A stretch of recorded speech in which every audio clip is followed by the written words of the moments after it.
Today we'll be reading The Golden Bird by the brothers Grimm. A certain king had a beautiful garden, and in the garden stood a tree, which bore golden apples. These apples were always counted, and about the time when they began to grow ripe, it was found that every night one of them was gone. The king became very angry at this, and ordered the gardener to keep watch all night under the tree. The gardener set his eldest son to watch. But about 12 o'clock he fell asleep, and in the morning another of the apples was missing. Then the second son was ordered to watch, and at midnight he too fell asleep, and in the morning another apple was gone. Then the third son. Then the third son offered to keep watch, but the gardener at first would not let him, for fear some harm should come to him. However, at last he consented, and the young man laid himself under the tree to watch. As the clock struck 12, he heard a rustling noise in the air, and a bird came flying that was of pure gold. And as it was snapping at one of the apples with its beak, the gardener's son jumped up and shot an arrow at it. But the arrow did the bird no harm. Only it dropped a golden feather from its tail and then flew away. The golden feather was brought to the king in the morning, and all the council was called together. Everyone agreed that it was worth more than all the wealth of the kingdom, but the king said, "One feather is of no use to me. I must have the whole bird." Then the gardener's eldest son set out, and thought to find the golden bird very easily. And when he had gone but a little way, he came to a wood, and by the side of the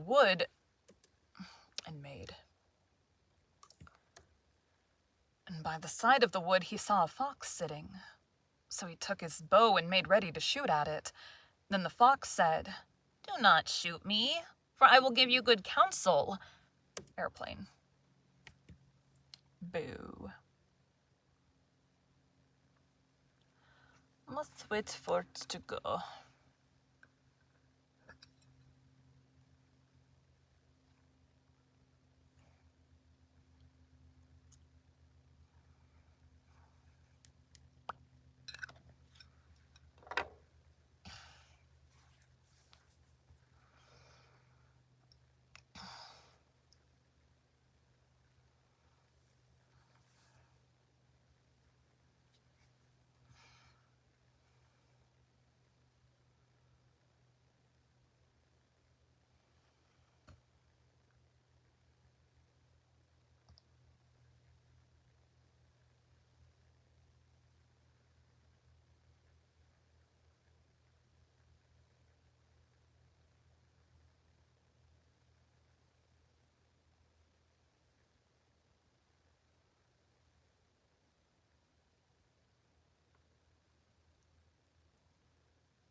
This airplane's taking forever to go away.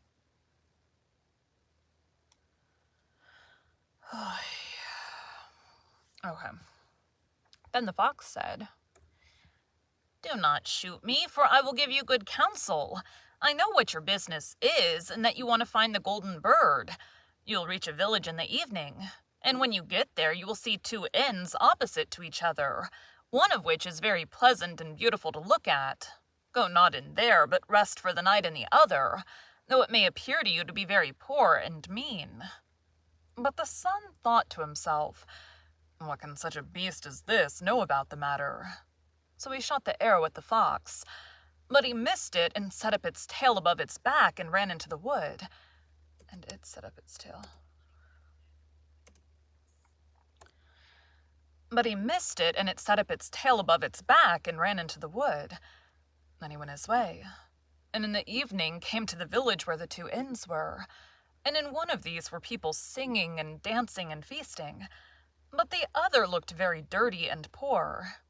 "I should be very silly," said he, "if I went to that shabby house and left this charming place." So he went into the smart house, and ate and drank at his ease, and forgot the bird and his country too.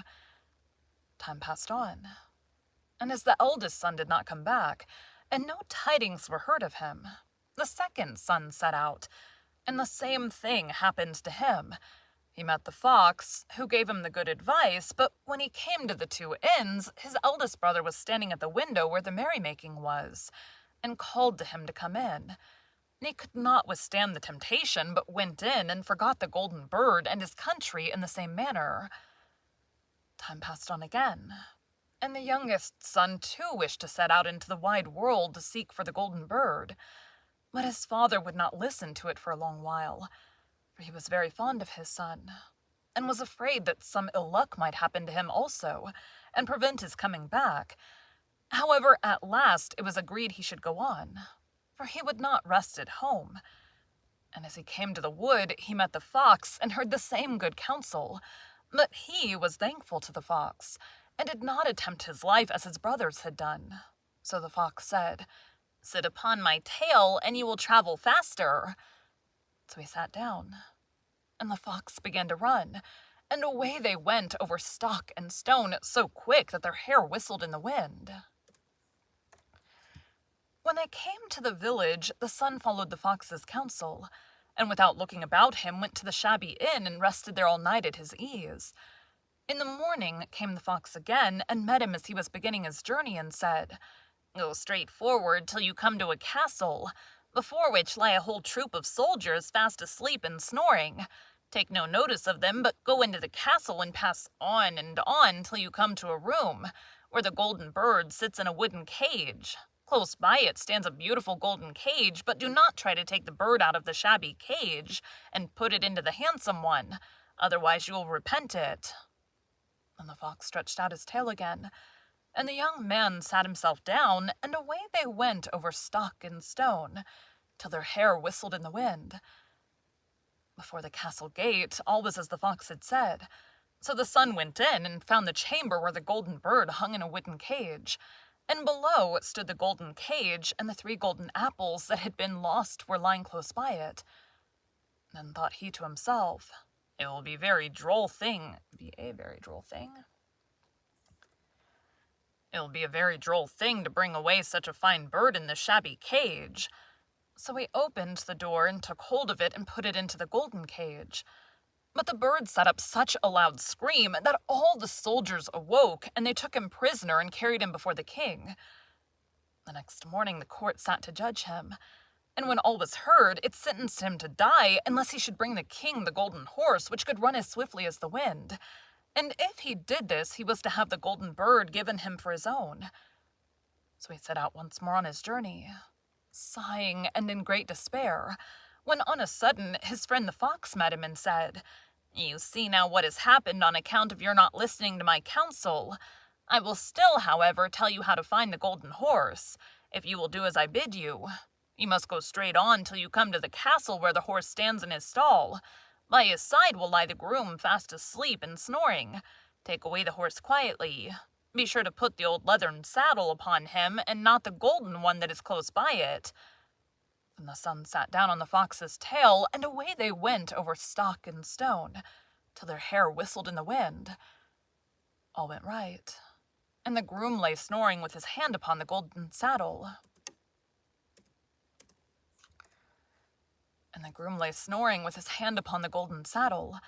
But when the son looked at the horse, he thought it a great pity to put the leathern saddle upon it.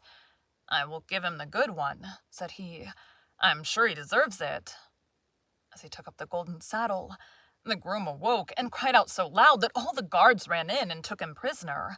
And in the morning he was again brought before the court to be judged, and was sentenced to die. But it was agreed that if he could bring thither the beautiful princess, he should live, and have the bird and the horse given him for his own. Then he went his way very sorrowful, but the old fox came and said, "Why did you not listen to me? If you had, you would have carried away both the bird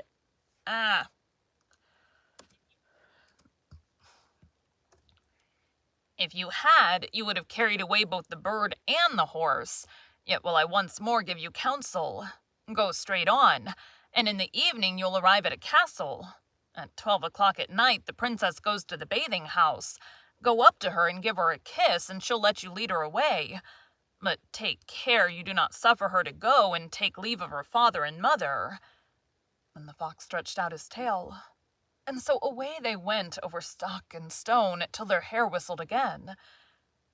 As they came to the castle, all was as the fox had said, and at 12 o'clock the young man met the princess going to the bath, and gave her the kiss.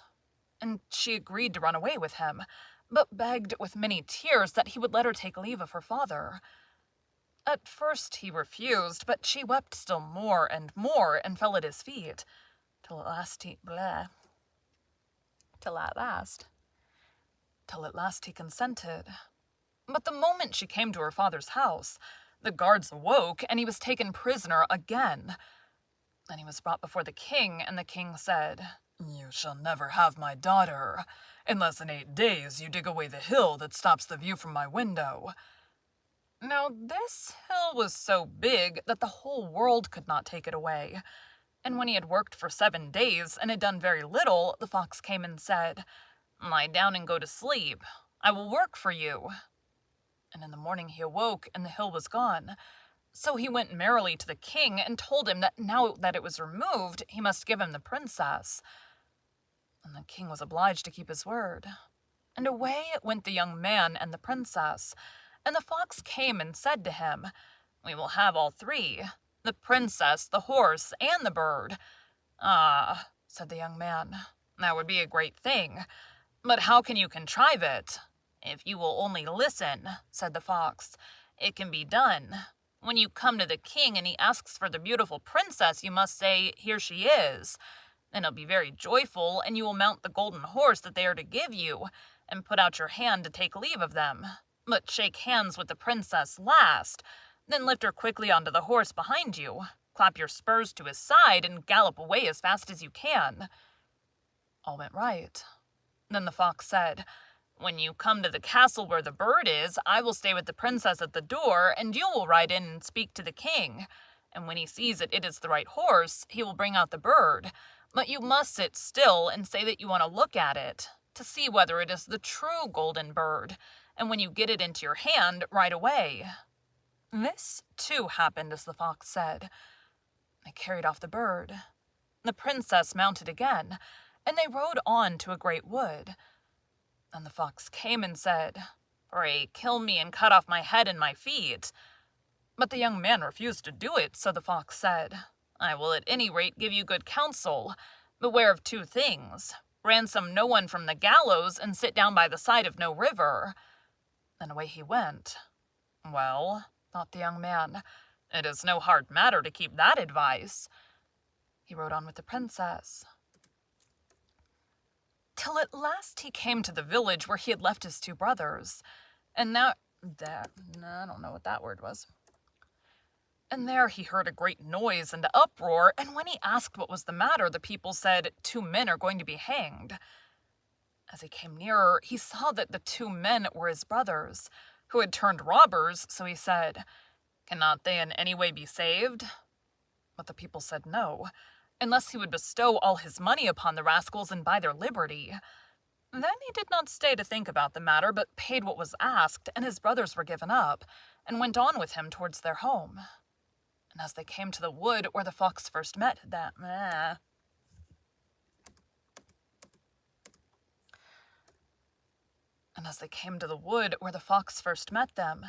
it was so cool and pleasant that the 2 brothers said, "Let us sit down by the side of the river and rest a while to eat and drink." So he said, "Yes," and forgot the fox's counsel, and sat down on the side of the river.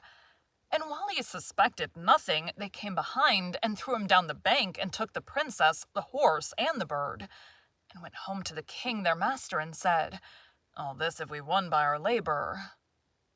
Then there was great rejoicing made, but the horse would not eat, the bird would not sing, and the princess wept.